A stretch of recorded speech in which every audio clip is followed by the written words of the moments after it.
Ay, nandito, no? Pag ako mag-uumpisa na mangisda, ito siya, lagi siya nakabantay sa akin. Tumi. Kasi yung mahuhuli kong isda, siya ang kakain. No, Tumi, no? Tumi! Basta manguhuli na po ako ng isda. Ayan. Akit na po siya ng table. Ayan, meron pa akong mga listahan.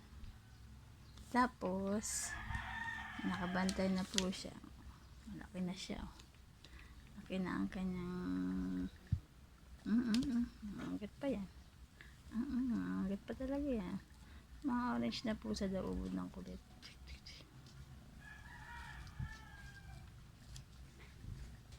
Babay ka na.